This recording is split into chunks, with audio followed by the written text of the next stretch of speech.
My name is Josh Gottry. Welcome to today's weekly lesson. Today we're just exploring a concept of rhythmic grouping or rhythmic association. I want to share a little bit about a book with you and then talk about how this concept applies to how we read rhythms and hopefully encourage a few of you to approach some of your percussion playing with this idea of rhythmic grouping or rhythmic reading or word association with various rhythms. So what I just played here is out of a book entitled "The Snare Drum Plays the Zoo" by a colleague of mine, Brian Harris. Great book. I use it with a lot of my students, particularly younger students, but the concept is universally applicable to what we do as musicians and as percussionists, and that is the idea of identifying groups of rhythms as groups as opposed to individually sequenced rhythmic values. So if you're familiar with Brian Harris's book at all, you would also be able to say the animals associated with those rhythms as opposed to just playing it. So what I just played was kingfisher, tiger, chihuahua, tiger, butterfly, tiger, chihuahua, caterpillar, kingfisher, kingfisher, chihuahua, chihuahua, butterfly, caterpillar, chihuahua, pig. So each of those, so obviously great idea. Every rhythmic value that's presented in this book has an associated animal name. That how we naturally say it tends to correspond to the rhythmic unit as presented. So for example, 4/16 notes is caterpillar. 2/8 notes beamed together would be tiger. The 2/16 notes and an eighth is butterfly. And now this is not a brand new concept with Brian's book. Certainly, there's been hundreds of students that have learned, pepperoni pizza or Chevy, Ford, or whatever the case may be, that they've used word association with rhythms. But what this book does, and what I've used a lot in my various lessons with students, is really reinforces the idea that we shouldn't think of individual rhythmic values, we should think of rhythmic units. Because the ability to recognize those rhythmic units helps our reading process be accelerated greatly, and allows us to read maybe 4 units per measure as opposed to any number of notes that might be included in that measure. So for example, when we see a rhythmic unit like 2/16 notes and an eighth, in this book it's presented as butterfly, but we've seen it hundreds of times in literature, this idea of, well, we can think of it as 3 notes, or we can think of it as an individual unit. Of course, thinking of it as an individual unit makes the recognition process more efficient. Particularly because it's a common rhythm that we're going to see with regularity. The second thing is that we can then apply a sticking philosophy to that rhythmic unit. In this book, one of the things that's emphasized throughout the text is the idea that every animal starts with the right hand.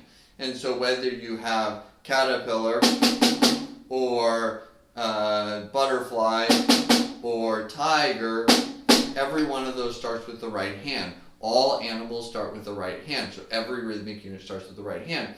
And then as notes are removed from what would be our check pattern of 4/16 notes, caterpillar, as notes are removed from that, we remove that stick. So he uses a natural sticking concept. So kingfisher, which is 8th and 2/16 notes, since the second 16th note is effectively not played, and that would normally be a left-handed note, we leave the left hand out. So what was right, left becomes right, left, leaving out both the note and the stick that would correspond with that note.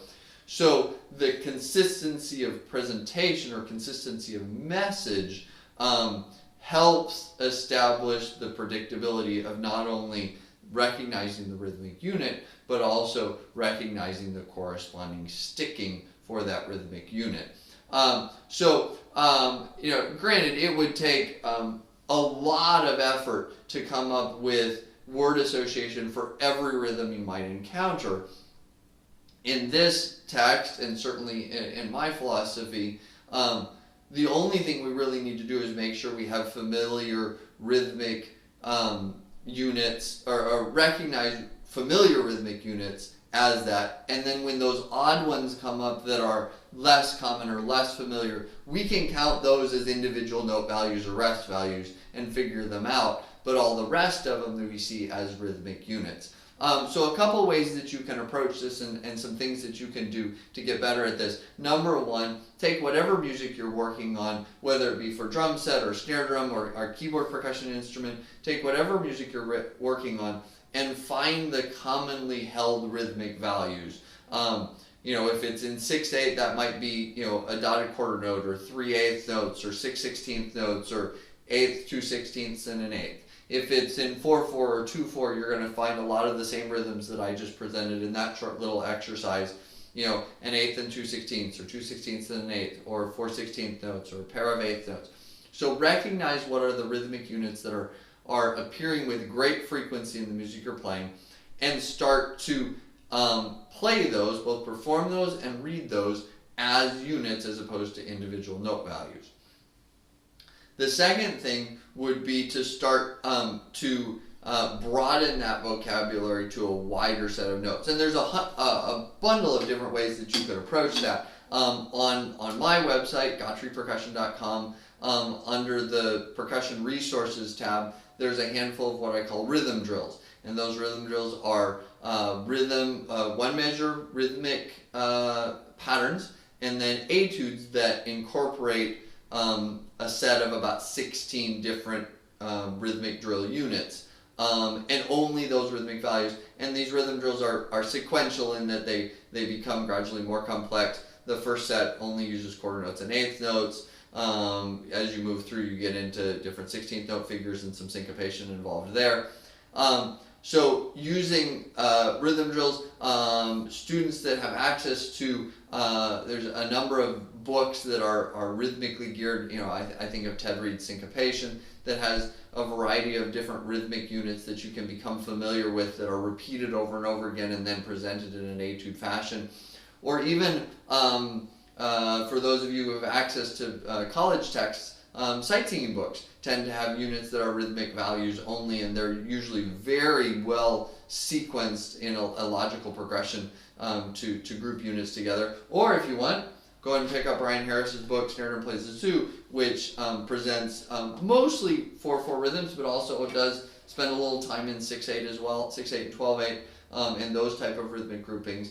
And just start getting familiar with these rhythmic units, and as soon as they're part of your identification vocabulary, your reading vocabulary, they can become a very efficient part of your performance vocabulary as you encounter them.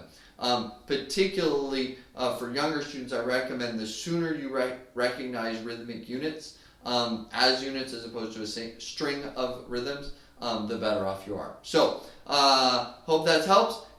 Certainly check out Brian's book if you get a chance, and look for those rhythmic units in your playing. Have a great one.